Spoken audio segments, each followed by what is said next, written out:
Assalamualaikum warahmatullahi wabarakatuh.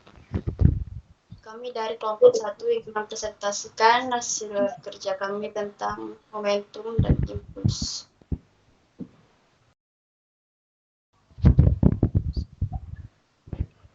Mengerti momentum. Materi tumbukan tidak dapat lepas dari pembahasan mengenai momentum dan impuls. Apakah momentum itu? Sebelum mengetahuinya, lihatlah penjelasan berikut. Pada gambar A, tampak seseorang anak menendang bola dan bola itu membentur tembok. Bola tidak akan bisa merobohkan tembok, meskipun bola tersebut memiliki kecepatan sama dengan kecepatan mobil bergerak. Bedanya dengan mobil yang hanya bergerak pelan, mungkin dapat merobohkan pagar atau tembok ketika menabraknya. Berdasarkan ilustrasi di atas, dapat kita ketahui bahwa faktor kecepatan dan massa sangat berperan penting dalam menghasilkan besarnya momentum.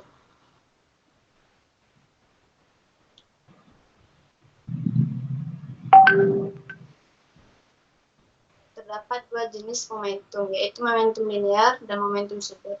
Momentum linear sering disebut dengan momentum. Momentum linear merupakan momentum yang dimiliki benda-benda yang bergerak pada lintasan lurus, sedangkan momentum sudut dimiliki benda-benda yang bergerak pada lintasan melingkar. Momentum adalah ukuran kesukaran untuk mendiamkan atau menggerakkan suatu benda.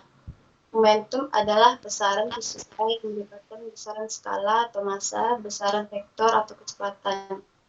Dengan demikian, momentum termasuk besaran vektor dengan arah momentum searah dengan arah kecepatan. Misalnya bola ke arah timur, maka arah momentum adalah ke arah timur. Namun jika bergerak ke arah selatan, maka arah momentum ke selatan. Berikut adalah rumus momentum. V kecil sama dengan massa kali kecepatan. Keterangannya, V kecil sama dengan momentum. Satuannya kg meter per sekon. M sama dengan massa benda. Satuannya kg. V sama dengan kecepatan. Kilogram. Satuannya massa per sekon. Untuk contoh soal. Nanti ya. Sebenda bergerak 40 gram bergerak dengan kecepatan 10 meter per sekon. Besar momentum yang dimiliki bola tersebut adalah massa sama dengan 40 gram diubah ke kilogram jadi 0,64 kg. Itu sama dengan 10 meter per sekon. Yang ditanya sama dengan besar momentum. P sama dengan massa kali kecepatan. Jadi 0,04 kali 10 meter per sekon. Jadi besar momentum yang dimiliki bola tersebut adalah 0,4 kg per sekon. Kedua, pengertian impuls. Impuls adalah peristiwa gaya yang bekerja dalam waktu sesuatu. Atau lebih singkatnya, impuls merupakan besaran vektor yang arahnya searah dengan arah gayanya. Contoh impuls dalam kehidupan sehari-hari ialah seorang pemain sepak bola yang sedang bermain bola. Waktu yang dibutuhkan pemain untuk menempelkan kakinya pada bola disebut waktu kontak. Gaya kontak yang diberikan pada suatu benda singkat dinamakan gaya impulsif atau lambangnya F besar. Semakin lama impuls bekerja, semakin cepat pula benda bergerak. Hasil gaya yang bekerja pada benda dengan waktu kontak disebut impuls atau simbolnya ialah I besar. Gaya yang bekerja pada suatu benda dan menghasilkan impuls memiliki ciri yang berbeda terhadap waktu. Ada yang besarnya konstan dan berubah terhadap waktu. Jenis gaya-gaya ini dapat dilukiskan pada grafik berikut. Pada gambar A disebut sebagai gaya kontan sebab baik gaya maupun waktunya tidak berubah. Gambar B ialah gaya sebagai fungsi linear dari waktu yang dimana gayanya dapat berubah sewaktu-waktu. Yang C, gaya sebagai fungsi waktu. Terima kasih. Lebihnya akan dijelaskan oleh teman saya. Contoh soal. Dua benda bertumbukan dengan koefisien restitusi sebesar 0. Kemungkinan yang terjadi pada kedua benda setelah tumbukan adalah A. Kedua benda bersatu dengan arah sama. B. Benda terpantul dengan arah sama dengan arah awal benda. C. Benda bermassa besar bergerak lebih cepat dibandingkan benda bermassa kecil. D. Benda bermassa kecil bergerak lebih cepat daripada benda bermassa besar. Dan yang E. Kecepatan setelah tumbukan saling bertukar dan arahnya berlawanan dari arah sebelumnya.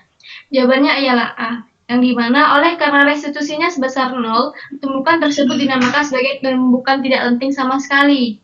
Suatu tumbukan dinamakan tumbukan tidak lenting sama sekali apabila dua benda yang bertumbukan bersatu atau saling menempel setelah tumbukan.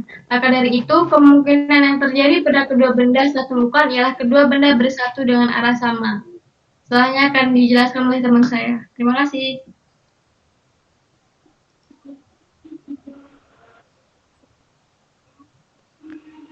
Hukum kekekalan momentum dalam tumbukan. Konsep momentum memiliki peranan penting dalam fisika. Hukum kekekalan momentum menjelaskan bahwa jika dua buah benda bertumbukan, maka besar penurunan momentum pada salah satu benda akan bernilai sama dengan besar peningkatan momentum pada benda lainnya. Ini berarti total momentum sistem benda sebelum tumbukan selalu sama dengan total momentum sistem benda setelah tumbukan. Secara matematis, hukum kekekalan momentum dapat dituliskan sebagai berikut. P sama dengan M1 dikali V1 tambah M2 kali V2 sama dengan M1 kali V1 tambah M2 kali V2, di mana P sama dengan momentum sebelum tumbukan dan P aksen setelah tumbukan. M1 adalah massa benda 1, M2 adalah massa benda 2, V1 adalah kecepatan benda 1 sebelum tumbukan, V2 adalah kecepatan benda 2 sebelum tumbukan, V1 aksen adalah kecepatan benda setelah tumbukan, dan V2 aksen adalah kecepatan benda 2 setelah tumbukan. Hukum kekekalan momentum ternyata berlaku pada semua sistem yang terdiri atas dua benda ataupun lebih yang berinteraksi satu sama lain. Hal ini berlaku selama tidak ada gaya dari luar sistem atau resultan gaya dari luar sistem sama dengan 0. Kendati demikian, hukum ini tidak berlaku pada gerak balok di atas permukaan yang kasar dan pada gerak mobil yang dipercepat atau diperlambat. Sedangkan pada prinsip roket seperti yang dicontohkan di atas, prinsip terdorongnya roket memenuhi hukum kekekalan momentum pada keadaan mula-mula sistem. Dalam hal ini roket dan bahan bakar diam, sehingga momentumnya sama dengan 0. Sesudah gas menyembur keluar dari roket, momentum sistem tetap sehingga momentum sistem sebelum dan sesudah gas keluar adalah sama. Berdasarkan hukum ini, kecepatan akhir yang dapat dicapai sebuah roket bergantung pada banyaknya bahan bakar yang dapat dibawa oleh roket dan kelajuan pancaran gas. Pada dasarnya kedua besaran ini terbatas, sehingga digunakanlah roket-roket bertahap atau multi-stage rockets, yaitu beberapa roket yang digabung bersama. Begitu bahan bakar tahap pertama telah dibakar habis, maka roket ini dilepaskan. Dalam kehidupan sehari-hari, asas gaya dorong roket juga dimanfaatkan oleh cumi-cumi dan gurita, di mana hewan tersebut bergerak seperti pada roket, meneguh air dan mengeluarkannya dengan kecepatan yang tinggi dan memungkinkan untuk bergerak lebih cepat dalam air.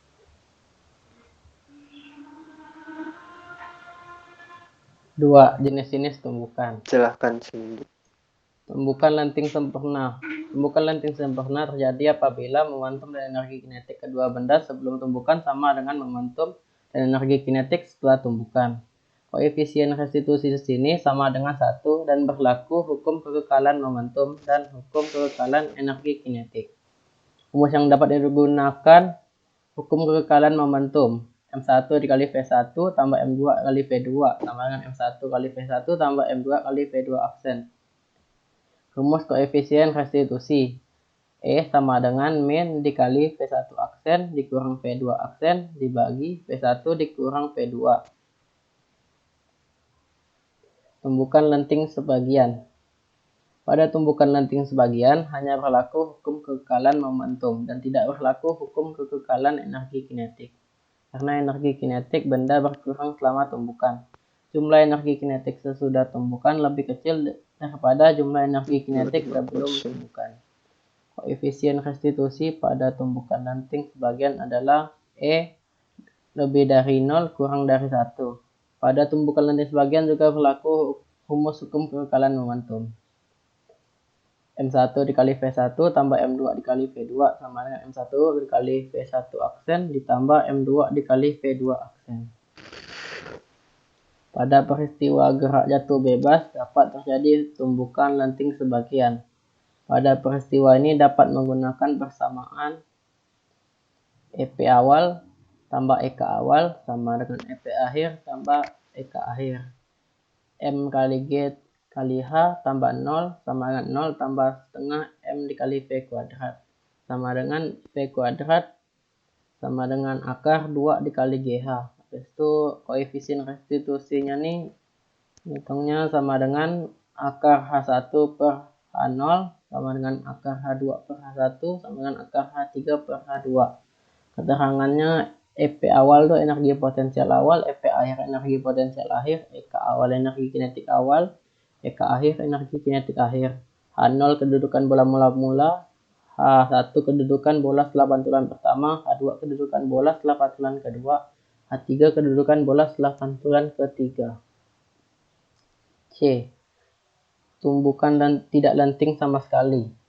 Apabila dua benda bertumbukan bersatu atau saling menempel setelah tumbukan, maka itu dapat dikatakan tumbukan tidak lanting sama sekali, sehingga koefisien restitusinya sama dengan 0. Oleh karena setelah tumbukan benda saling menempel, berarti V1 aksen sama dengan V2 aksen sama dengan V aksen, sehingga berlaku persamaan M1 dikali V1 tambah M2 dikali V2 sama dengan dalam kurung M1 tambah M2 dikali V aksen. Contoh tumbukan tidak lanting sama sekali adalah ayunan balistik. Ayunan balistik merupakan perangkat alat yang digunakan untuk mengukur benda yang bergerak dengan kecepatan laju proyektil peluru.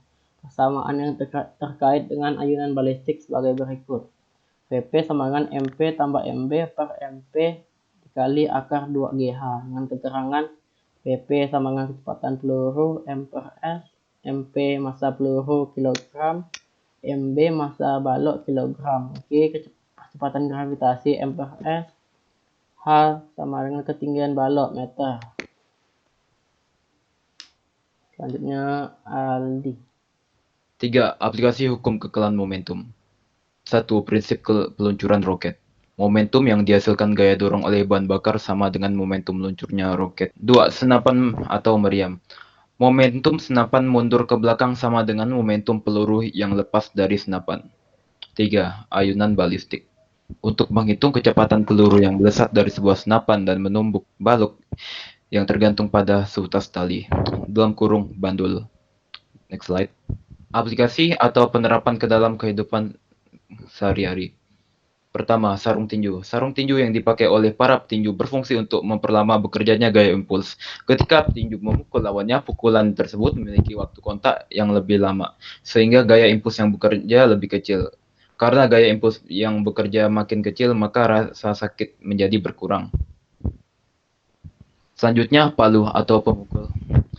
Kepala palu dibuat dengan besi bertujuan untuk mempersingkat waktu kontak, sehingga impuls yang terjadi lebih besar. Kalau gaya impulsnya besar, maka paku, misalnya, akan tertanam lebih dalam. Next slide.